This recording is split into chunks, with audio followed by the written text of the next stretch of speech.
Good morning, y'all. I'm back. Please take a minute and like this video and subscribe to my channel. So I made a video earlier. I was watching tennis. The Australian Open is going on right now, and I made a remark about how Alicia Parks is playing. This is actually a replay. I don't know. I don't know what the final score was, but the first set, Alicia lost 0-6. And so she seemed doomed. She seemed doomed, y'all, but now she's leading 3-0. I don't know what the final outcome is going to be, but this is how we need to look at mental illness. You know, change what we can change. Things may seem doomed, but if all of us work together, we can make some changes out here. So don't give up until somebody sings. But today what I'm going to talk about is the money that is being made from sickness. So food manufacturers are making money from us being sick. Pharmaceutical companies are making money from us being sick. And the USDA and the FDA, they make money by us being sick. There's money to be made from diseases like hypertension and diabetes, and there's damn sure a lot of money being made off people having cancer.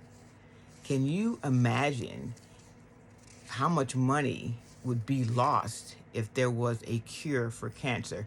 Cancer is our cells overproducing and taking over different organs in our bodies. So are you saying that, okay, with all this AI stuff that's going on, all the stuff that AI can do, that they can't come up with a cure for cancer? Remember the pandemic? Sure, you haven't forgotten that. Remember how the pandemic happened and 6 months later, they came up with a vaccine for that, yet they can't come up with a cure for cancer? I just find that really hard to believe. And then when I think about an illness, a terrible illness like ALS, also known as Lou Gehrig's disease, there's no cure for it, but I think it's just so amazing how some of those people have computers, and by blinking their eyes, they can communicate what they want to say to the computer, and the computer talks for them. That is amazing. But if they can come up with something like that, you're saying they can't come up with a cure for cancer. Okay. And so there's cancer, I'm sorry, there's money to be made with mental illness. And coming up in a future video, I am going to do a grocery haul, and I'm going to go to the grocery store. I'm going to go to Walmart actually, and I'm going to put stuff in my cart. I'm going to put stuff in my cart that I'm not going to buy, and then I'm going to tell you why I'm not going to buy it, and why it's a lot of the stuff that we're buying at the grocery store is not real food, and it has all kinds of chemicals and dyes and things that are making us not just fat and physically sick, but it's also making us mentally sick as well. Mental illness is a money-making business. It's a money-making business. Think about when you have to pay the attorneys. The attorneys, they have their offices surrounding the courthouse. Attorneys, they are around the courthouse like buzzards, you know, waiting for the opportunity to make money. There were times when I didn't even know that my son had gotten into trouble, and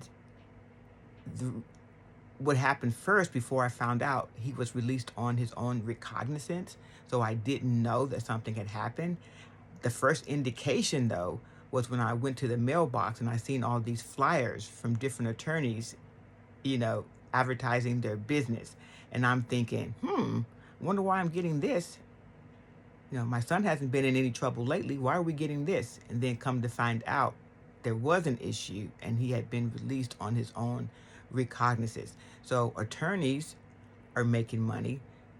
When you have to pay court fees, the courts are making money off the fees. They're making money off the fines. The bail bondsmen, they too are like buzzards waiting around the courthouse for an opportunity to make money off people. At first, I thought that when someone was given bond and say they said that your bond is 10,000, and so if you want to pay that person's, if you want to bond that person out, then you pay 10% of that, which would be $1,000. I used to think that as long as the person showed up for court, that you would get that $1,000 back, but you don't. You don't get that money back. That's easy money for the bail bondsman. They're getting, money for doing nothing. I'm thinking to myself, maybe I should become a bail bondsman so I can make money doing nothing. So if you pay, if the bond is $10,000 and the person doesn't show up for court, then you owe them $10,000. But if the bond is $10,000 and you pay 10% of that, which is $1,000, and the person does show up for court, you don't get that $1,000 back. So my son, as you all know by now, unless you're new to this page, has a serious mental illness. And the last time that he went to jail, he was released provided that he sought medical attention from a nearby mental health clinic. So he was released, but then he had to pay fine. So there were 3 convictions, 3 assaults, one on me and the other was for my 2 daughters, although one of them was actually hiding at the in the closet when everything went down. So she wasn't actually assaulted, but they charged him for assaulting her anyway. So he had 3 convictions for assault. And so he got charged fines for each conviction. And so the fines were totaling like over $700.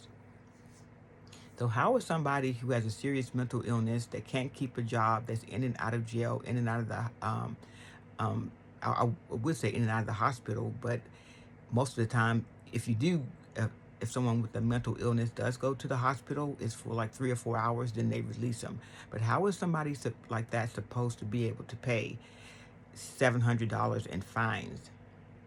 And then they're told if you don't pay your fines, then you could lose your probation or whatever threat they make if you don't pay them, if you don't pay the court fees and fines. So then who ends up paying those fines? Most likely, in our case, I can say in my case, it was the victim. I ended up writing out a check to pay for those fines because I didn't want my son, once he was released and got medicated, to have to deal with any adverse effects or whatever they were threatening if the fines weren't paid.